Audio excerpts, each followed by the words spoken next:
Everybody, welcome back to the channel. Today we're going to talk about all these folks jumping in to the consulting world. They want to come out to your property and tell you what to do, and you're going to pay them, right? Okay, I'm going to go through, going to have some warning signs, some suggestions, and I'll wrap it up with some things to remember. First of all, it seems like it's a trend, it's a fad all of a sudden. Everybody's jumping in on this. I noticed it on Facebook, a lot of folks getting into this line of work, and are they qualified? Things to think about. Let's go over a few things. Some beware. Be aware of some things. Let's look at some of these guys' backgrounds, see if they're qualified. Let's talk about that. You go on their social media platforms or whatever, and they're telling everybody, you know, I've shot this, I've shot that. That's great. How about the guys that don't shoot anything and they don't have any proof that they've got anything, and if they do shoot some deer, it's over a bait pile somewhere. You know, that's something to be aware of. How about the guy that has an answer to everything? Every question that's asked, he's got an answer. Hashtag BS. Nobody knows everything. They don't need to BS you. They could just be honest with you and say, hey, you know, I don't know at this point in time. I'll find you an answer. What's wrong with that? Nothing. How about the guys that want to give you information, but on social media you see their plots look like junk? There's one particular big name guy out there on YouTube right now, and I actually named him Spriggs because he's got all these videos telling you what to do with your plots, and his stuff looks like junk. There's a sprig here, a sprig there. I don't know, guys. You put a lot of trust in folks like that. I'm not saying he's no good. I'm not saying he doesn't know what he's doing. But sometimes proof's in the pudding. Okay. How about the guy that's suggesting you all the TSI, all the timber stand improvements? He's suggesting all these hinge cuts and hacks and squirts and girdles, and the guy don't even know the difference between the trees.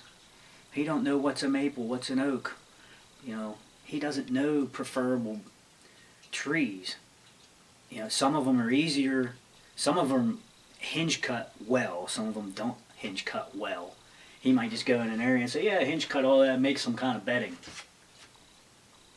The trees are probably just going to fall over, and if they stay attached, they're probably just going to die within the next year anyhow, and all you're going to have is all this debris.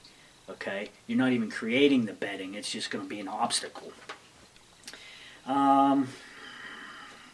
I was watching a video lately, and it was a big name guy too, and he said, do as I say, not as I do. And that's not good information to spread. Does that boost your confidence? Probably not. Now the guy's he's a big guy on the YouTube scene, and I mean he's very reputable, but that was probably not a good thing to say on camera. How about the guys that say, I coined this phrase, or I developed this process? Come on, folks. All you need to do is go ask your farmers a lot of times. These, you know, people have been farming for 2,000 years since biblical times. You know, surely they weren't the first ones to think of this process. Maybe there is something new. Give them credit as due, I guess. How about warning of the guy he's nothing but conventional, or he's nothing but no-till. You got to watch who you're hiring. If you don't want a no-till and you're bringing in a guy that only no-tills, what good is that? You know, this is your money. We're done beating that horse. Let's get on to some suggestions that I could have for you. Maybe you want to do a little background check before you start calling these folks and see, you know, The internet's a great thing right now. You can look on social media. Um, you can look a lot of things up on the internet. You can find out where this person lives, where they're from. You know, me myself, I lived in the city for 30 some years, but I've been living in the country now for 20 some years, and I married into a family that was farming. So I do have an understanding of what's going on out there. Um, if you got somebody that came from the city and has no clue, I'm not saying common sense isn't a good thing. Common sense is a good thing. It really is. But um, if they have no idea of farming practices in the first place, you know, you may want to look into that. Just saying. Um, do you even need a consultant to come out? I mean, I know this is going to cause problems. You know, people are thinking I'm cutting their throats. I'm not saying you shouldn't hire a consultant if whatever. Um, what I'm trying to say is you can do a lot of research nowadays. You have the internet at your fingertips. Heck, if you don't have the internet, you can go to the library. There's lots of stuff out there. You can get with the internet. You can get with your local DCNR, your local forestry people.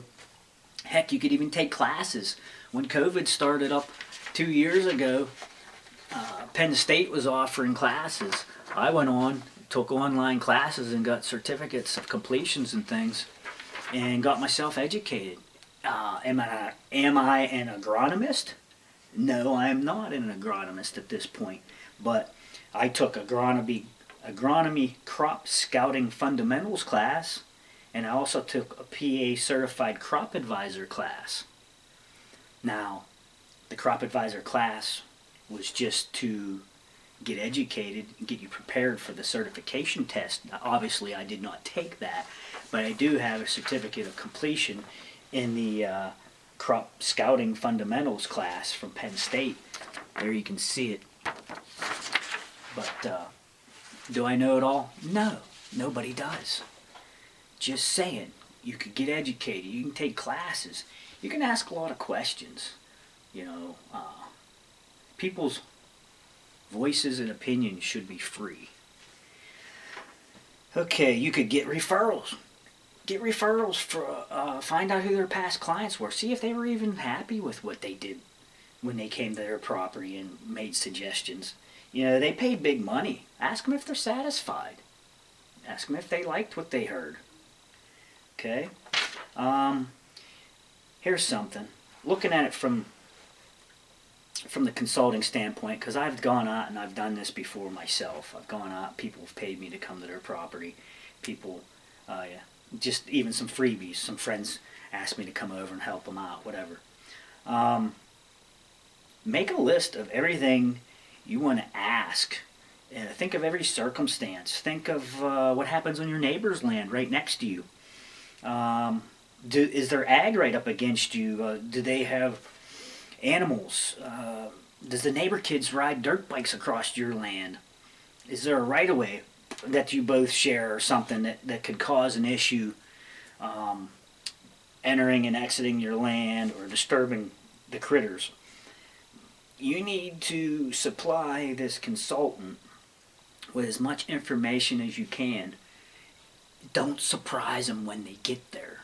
I didn't like surprises when I get to a property and they say, oh, by the way, I forgot to tell you this. And you came there with a kind of an idea and a plan for them, and now it's all changed, and it's like, oh boy, we got to walk this off and check it out. How about some things to remember? Let's wrap it up. Okay. Remember this. You're going to hire somebody, you're going to spend your hard-earned money. Remember this. You're getting a one man's opinion, and they spent an hour walking your property with you, maybe a couple hours. That's kind of hard for them to pick up on deer movement and, you know, where to enter and exit and things. Just remember that. You're gonna get an opinion. You're gonna pay big money for their opinion, for them to come out and tell you what to do on your land when you live there and you know the ins and outs of your place. Remember, it's their opinion, okay? Remember this, if you have failures on your property, or you just don't follow directions well, or you didn't do what they told you, you paid them to tell you, and you didn't follow through, don't blame the consultant, blame yourself. Just remember that, okay? They're there to help you, you're paying for it. You may as well follow through with it. Then if it don't work, then you can blame them. Sometimes is less. Keep it simple. Start out slow at first. I mean, people jump whole hog in and they want to put vine scrapes up, they want a TSI, they want to cut timber, they want a hinge cut, they want to hack and squirt, they want to put in water holes, they want to put up screening. Whoa, whoa, whoa. You know, concentrate on your soil tests. Get your plots amended where they need to be. Plant something. This process, you know, what's your end goal? I don't know, but have your goals. That was going to be my next point. Have your goals attainable. Let them be realistic. You want to be able to be successful. Don't shoot yourself in the foot right away. You know, it's hard. It is. I mean, it's hard to come out and in a couple hours walk your property and tell you what you should do. But we can give you good ideas of what to do, you know. I'm not really interested in going out and doing consulting gigs, but I've done them, and if you're a friend of mine or if you're somewhere close to my vicinity and you would still want my help, you could always contact me. But my words are free. If you want to talk to me and get an opinion on something, you can do that. Feel free. Drop a comment. My contact information is in there in these videos or on my Facebook page. I'm on Instagram as well under City Sticker Chris. You know, it doesn't cost you anything for me to tell you something, and I may not have the answer, nor do I know all the answers. But if I don't have an answer for you, I just tell you I don't have an answer for you. Or you know, maybe I can get back to you with an answer. Not a big deal. I'm not looking for gigs. That's not where I'm going. And I'm not looking to cut all these guys' throats that are out there consulting. Good for them. They're anxious enough to get out there and want to go do this. But I do think there's some people out there preying on you folks that they're looking at it as easy money. They're going to take advantage of you right now while the trend and the fad is so hot. Because all you guys are out there, I see it on Facebook every day, you know, you want to hire somebody to come or you want advice on what to do next. I mean, I'm not calling you folks stupid. I mean, if you don't know about it, you need help, you can hire people to help you or you can ask questions. Like I said, I wasn't doing this video to cut all their throats either. I was looking at it from both standpoints. You know, what you need to do before you get somebody to come to your property, and then your true expectations of goals when they finally come and do this. And this stuff don't happen overnight. I've been doing I did a series of episodes called Pasture to Plot on my YouTube channel, and they extend over a couple of seasons now, and I don't have monster bucks coming to my property, and neither will you in a couple of years. So, you know, this takes years. You need to follow all the instructions that they give you, and you just keep on working your plan, and it'll all work out in the end. Hey, thanks for watching. Drop a comment below. What do you think about this content? You know, hit me up on YouTube here. I'm over on Instagram also. Go check that out and follow me there. And if you're not a subscriber to this channel, please subscribe below. I'm trying to get myself up to a 1,000 mark. Try to get up there to that goal. Made a goal to try to get to 1,000 subscribers if I can. Help me out. See you guys on the next one.